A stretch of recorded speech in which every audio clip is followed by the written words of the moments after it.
Hey, Shalom Makim out there. Before I start, I want to give all praises, all honor, and all glory unto Yahweh, Bahashimi Yahushai, Bahashim Kakwadash, and double honors to the apostles and to the elders of Great Millstone, and peace and mercy to you, Akim and Akwathium out there who are sincerely striving towards the truth, continuing to fight the fight, man.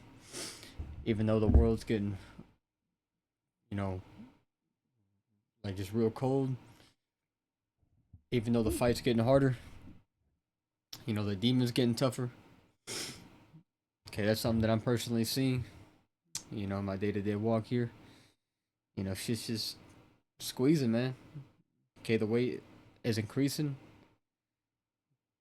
but I've quoted this in many of my videos that I've done, and it was something that I heard a bro say years back.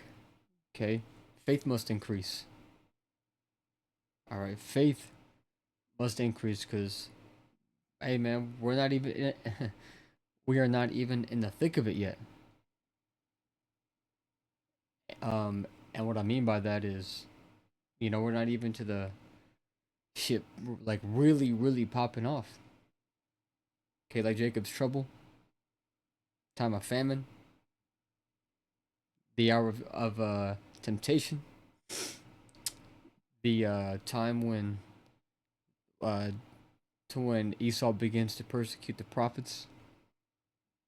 All right, hey man, we through all these things, no matter what we're going through, man, we are to put our faith in the Lord, man, because the Lord said that He would uphold our hand with He would uphold us with the right hand of His righteousness. It's not a time to waver.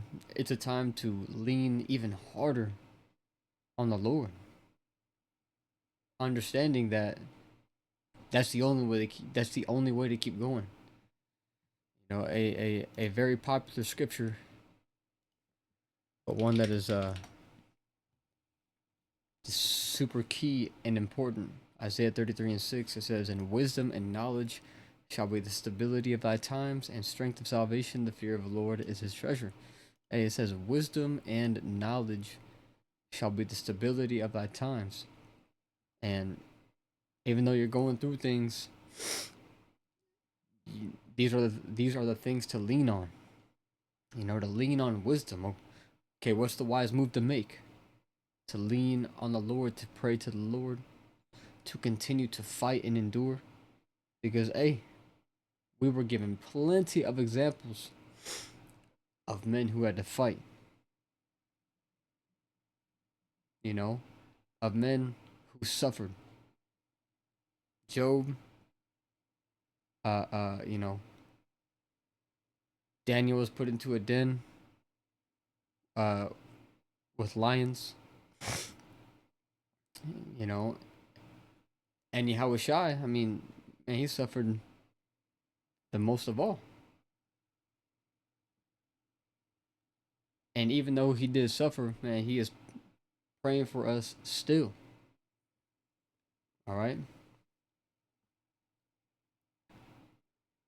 As the angels on the right hand and the left take counsel in the heavens on how to try us. Hey, bro, the Lord is up there, praying for us, man. Praying that we will overcome. He's praying for, he knows who his elect are. And you can't forget to always put on as the elect.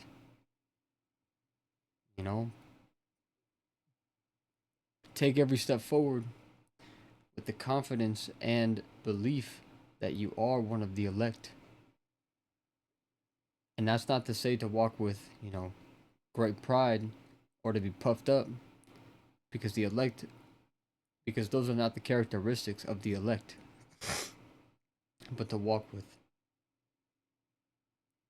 uh to walk with patience and meekness and a strong mind, knowing that we have to endure things, man. This is 1 Peter 1, I'll start at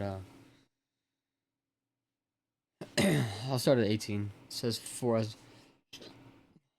much as ye know that you were, yeah, Salakia. For as much as ye know that you were not redeemed with corruptible things as silver and gold from your vain conversation received by tradition from your fathers, but with the precious blood of Hamashiach Yahushai, as of a lamb without blemish and without spot, who verily was foreordained before the foundation of the world, but was manifest in these last times for you. All right, for us who by him do believe in the Most High that raised him up from the dead and gave him glory, that your faith and hope might be in the Most High, seeing ye have purified your souls in obeying the truth. See, this is how we purify ourselves, man. This is how we continue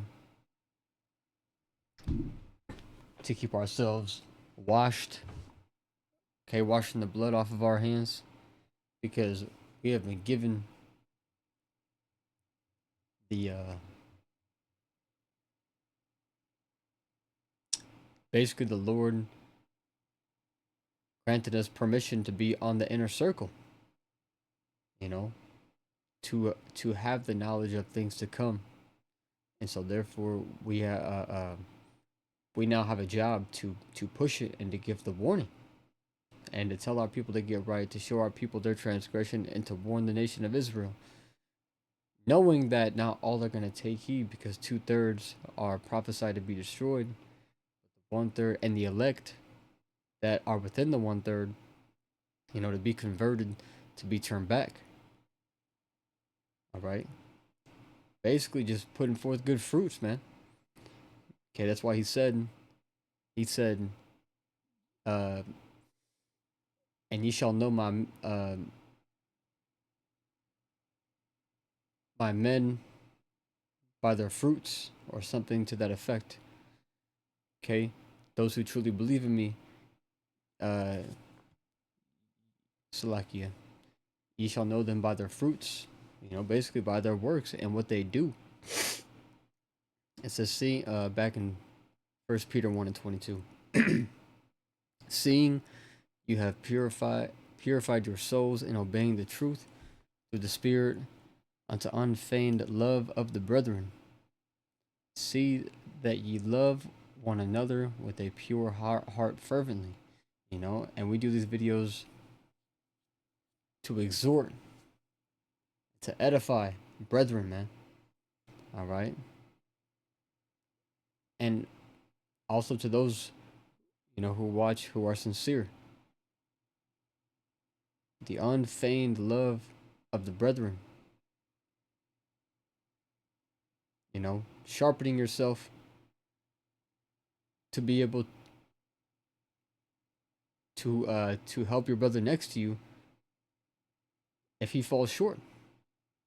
Okay, just like uh when the ankle is hurt, man, the knee and the thigh and the hip got to do a bit more work. Okay, man, if you got a weak toe, man, your heels got to do more work. All right, man, it's things like it's like being in the military. Okay, if the man next to you is, if his gun jams, take his position. Or at least give him some backup for a bit, man. Hey, man, we do the same thing in this truth. People are gonna say, "Oh, wow, you take it as far as to compare yourselves to the military." Hey, man, that's all right, man. Hey, scoffers in the last days, walking after their own lust, man.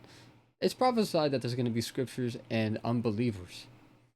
It tells us in a second. What is that? Second Ezra 15. To let not the incredulity of them trouble thee. And the word incredulity means Disbelief. Okay, cool. Verify you are human. Yep, there we go. Second Ezra 15, verse 3. Fear not, fear, Salakia, fear not the imaginations against thee. Let not the incredulity of them trouble thee that speak against thee, for all the unfaithful shall die in their unfaithfulness. See, so it's not for us to worry about them, man, because the Lord has dealt with us, and that's why it's so important, that I keep going back to the point to keep continuing the fight, man. Who was that? Paul, who said to fight the good fight of faith, man. This is the only good fight. This is the only good fight. This is the only fight that is actually going to reap some kind of profitable reward when all is said and done. Verse 23, back in 1 Peter 22, verse 23, being born again, not of corruptible seed, but of incorruptible, by the word of the Most High, which liveth and abideth forever. Look, see, we are striving to perfect that which is going to abide forever. And that's not an easy task. People wish that they had this opportunity, man. Know how blessed that you are, man. The scriptures say that the Lord has trusted us to have this treasure in earthen vessels. So he has, so he knows something about you, man. He knows that you can handle it. He knows that you can handle it, man. And man, damn it, I've been struggling, but fuck, man. Still fighting, bro. Because what else is there? See, the flesh is gonna grow weak at times, man, and that's when you really gotta lean more on the Lord. And bros that are experienced in this truth, man, they got some years, they know. They know.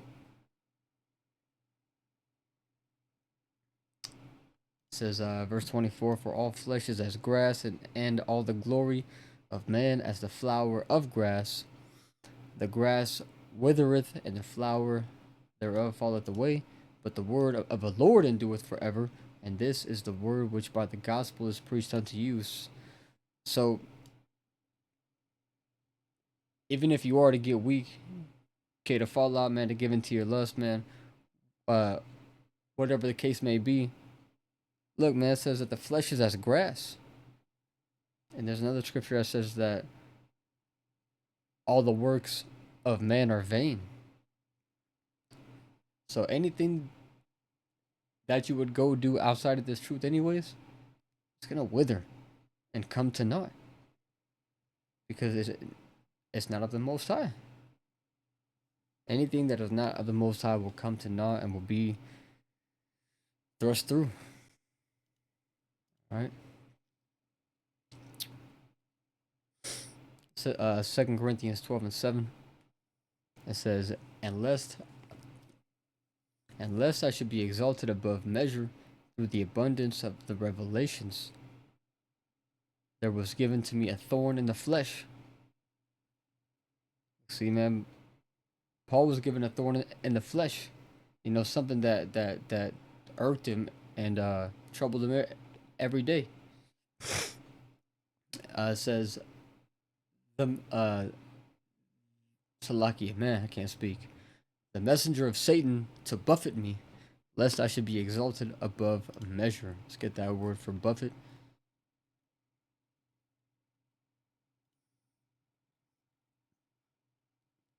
It says to strike with the fist, give one a blow with the fist, to maltreat, treat with violence, and that word is contumely, if I'm not mistaken. So to treat with violence. So it says that the messenger of Satan to entreat you with violence, lest I should be exalted above measure, and who was it? I think it was Job that said, shall the Most High give us good and not evil? You know, that's why Paul said, "Lest I be exalted above measure." See, if the Lord didn't put us through these things, man, you know, what we have could puff us up or have us be exalted above measure, man. This keeps us right where He wants us to be. Okay, the things that He puts in our heads, man, you know, everything works out according to His will. It's important to understand that because you could bug yourself out by just thinking too fucking much. Why am I doing this, man? I did this, man. But it's always been like this with me, like this, bro. I don't know. This. Hey, bro, the fucking mind will do that. The fucking mind will go too damn far to where, hey, this is why that, hey, to come back to the scriptures is just, it's what keeps you stable. People bug out by thinking too much, man. You know, it's called overthinking. You know, people be like, "Oh man, I'm an overthinker, bro. I overthink everything, man. I be bugging out." But this is not. It's tweaking. The Lord gave us something to keep us stable, keep us balanced, and to renew us day to day. Now it's just up to us to remain, strive, work, be be fruitful, and be of use to the body.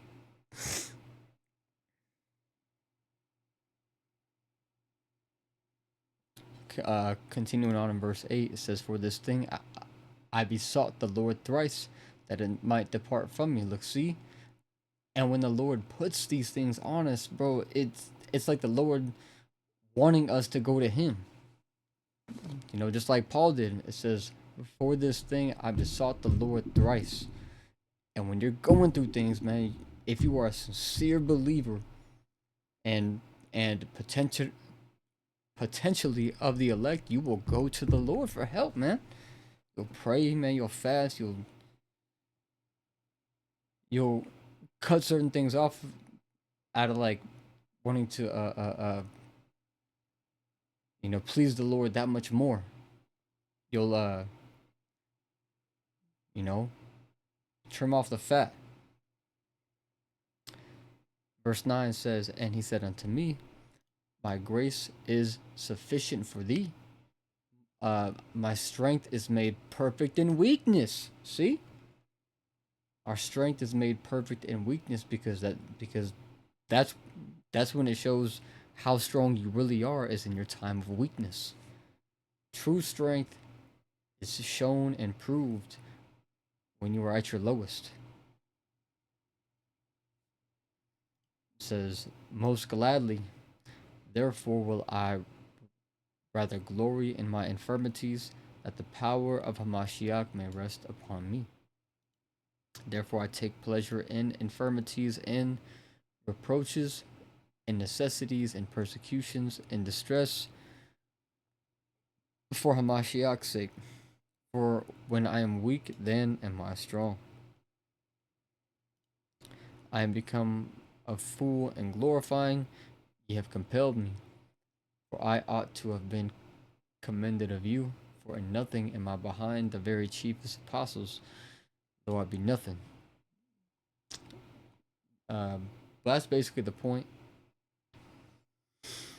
Probably just close it out there. Um, I hope that this was edifying. Before I close out, I want to give all praises, honor, and glory unto Yahweh, Ba'ashim Yahushai, Ba'ashim Makakodash. And until the next one, Shalom.